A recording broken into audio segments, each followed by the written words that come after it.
Shalom Bapak Ibu dan Saudara-saudara yang dikasihi Tuhan, dimanapun kita berada, untuk mengawali setiap aktivitas dan pekerjaan kita, marilah kita menyerahkan seluruh kehidupan kita kepada Tuhan, dengan mempersiapkan hati pikiran kita untuk mendengarkan firman Tuhan. Marilah kita berdoa. Kasih karunia dan damai sejahtera dari Allah Bapa kita, dan dari anaknya Tuhan Yesus Kristus menyertai kamu sekalian. Amin. Bapak, Ibu, dan Saudara-saudara yang dikasihi Tuhan, firman Tuhan yang menyapa kita pada hari ini tertulis dalam Ibrani pasal 12 ayat 15. Demikianlah dikatakan, jagalah supaya jangan ada seorang pun menjauhkan diri dari kasih karunia Allah, agar jangan tumbuh akar yang pahit, yang menimbulkan kerusuhan dan yang mencemarkan banyak orang. Demikian firman Tuhan. Bapak, Ibu, dan Saudara-saudara, siapakah kita yang tidak pernah disakiti?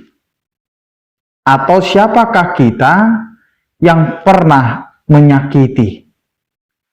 Kehidupan kita pasti pernah silih berganti. Ketika kita disakiti, maka terjadilah muncul akar pahit dalam diri kita, dalam hati kita, untuk membalaskan sakit hati kita itu kepada orang yang menyakiti hati kita. Maka ini akan menjadi kebencian yang terus dirawat, yang terus disimpan. Maka kebencian itu akan berakar, bertumbuh, dan buahnya akan menjadi hal yang sangat-sangat membuat kita tidak pernah berdamai dengan diri kita, tidak pernah berdamai dengan pikiran kita, tidak pernah berdamai dengan seluruh kehidupan kita. Maka firman Tuhan hari ini mengingatkan kita supaya kita sebagai orang percaya hidup di dalam kewaspadaan. Maka dikatakan, jagalah. Ini agar kita berhati-hati dengan cara hidup kita. Ketika cara hidup kita hanya menyimpan dendam, menyimpan kesakit-hatian, ini akan memunculkan hal yang membuat diri kita menjauh dari kasih karunia Allah. Kita selalu berpikir bahwa kita ini adalah orang yang selalu memiliki nasib yang tidak baik. Kita selalu menyalahkan situasi, selalu menyalahkan apa yang kita terima pada saat ini. Ketika banyak orang yang menyakiti hati kita, ketika banyak orang yang membuat kita kecewa, maka kita akan mengatakan, Tuhan itu di mana? Tuhan tidak menyayangi kita. Sehingga kita lupa bahwa Allah selalu menyediakan kasih karunia-Nya kepada kita. Apapun yang kita lakukan, apapun yang sedang kita jalani, Tuhan selalu memberikan dan menyatakan kasih karunia-Nya kepada kita. Sehingga hati kita yang tersakiti, hati kita yang kecewa, selalu diobati, selalu dihibur, selalu diberikan kepada kita kekuatan, ketangguhan untuk tidak hanya melihat kepada sakit hati atau kekecewaan, agar hidup kita terus menjadi orang percaya yang hidup dalam damai sejahtera, tidak melihat kesalahan orang lain, tidak melihat apa yang dilakukan oleh orang lain terhadap dirinya, tetapi bagaimana dia terus mendekat kepada Tuhan dengan berusaha apa yang bisa dia lakukan untuk menyatakan bahwa kehidupannya telah menerima kasih karunia Allah itu sendiri, dan dia tidak mau menjauh dari kasih itu karena perbuatan orang atau manusia lain yang selalu memberikan dampak negatif, yaitu sakit hati dan kekecewaan. Yang kedua, Bapak, Ibu, dan Saudara-saudara, apa yang mau dinyatakan oleh firman Tuhan ini? Jangan sampai tumbuh akar pahit itu. Jangan sampai berakar dendam kita. Jangan sampai berakar kekecewaan kita itu. Karena jika itu berakar, maka apapun yang baik kita tidak akan pernah bisa lihat.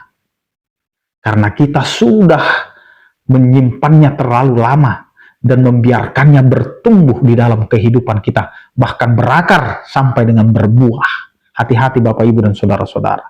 Jangan sampai kita menyediakan hidup kita, hati kita, pikiran kita dengan hal-hal yang tidak baik, sehingga kita sulit untuk hidup di dalam damai, untuk hidup di dalam ketenangan, karena pikiran kita selalu hal yang jelek, karena sudah ada di situ yang berakar, bertumbuh, dan berbuah, yaitu akar yang pahit, yang selalu mengingat-ingat kesalahan orang lain. Maka ketika akar yang pahit itu telah bertumbuh dan berbuah, itu akan menimbulkan kerusuhan, baik di dalam batin dan pikiran kita. Dan itu akan mencemarkan banyak orang. Maka kita akan mencari-cari kesalahan. Maka kita akan menjelek-jelekkan orang lain. Maka hiduplah di dalam kewaspadaan. Karena dengan waspada kita tetap berpegang teguh untuk menjadi orang-orang yang diinginkan oleh Tuhan. Tidak membiarkan akar pahit itu bertumbuh dalam kehidupan kita, tetapi kita tetap memunculkan kasih karunia Allah yang telah kita terima, dan itu kita nyatakan bagi banyak orang. Amin, kita berdoa.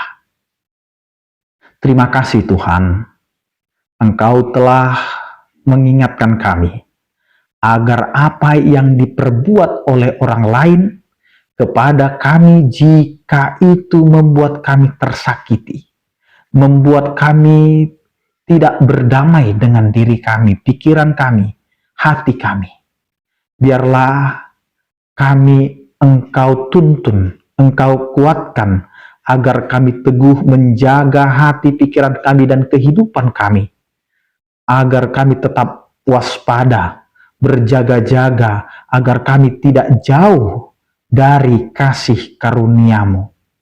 Ajari kami Tuhan, di dalam menjalani hidup kami ini, untuk terus mengingat begitu besar kasih-Mu kepada kami.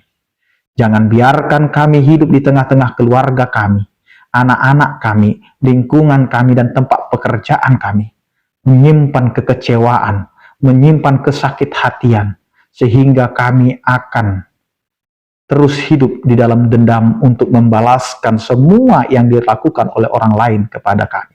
Tapi biarlah Tuhan, kami tetap berpegang teguh untuk melakukan kebaikan yang daripada-Mu. Karena Engkau adalah Allah yang selalu mengasihi kami, meskipun kami selalu hidup di dalam keberdosaan kami. Terima kasih Tuhan untuk firman-Mu, yang telah menyapa kami dan meneguhkan hati pikiran kami. Ajari kami Tuhan untuk melakukan semuanya sesuai dengan firman-Mu. Berkatilah setiap orang percaya yang sakit Engkau berikan kesembuhan, yang berduka Engkau berikan penghiburan, yang bergumul Engkau berikan penyertaan kasih setia-Mu. Terpujilah Engkau ya Tuhan dalam Kristus Yesus Tuhan kami. Anugerah Tuhan kita Yesus Kristus, kasih setia daripada Allah Bapa dan persekutuan Roh Kudus, itulah yang menyertai kamu sekalian. Amin. Selamat beraktivitas, tetap menjaga kesehatan. Salam sehat dari kami, Tuhan Yesus memberkati. Oras.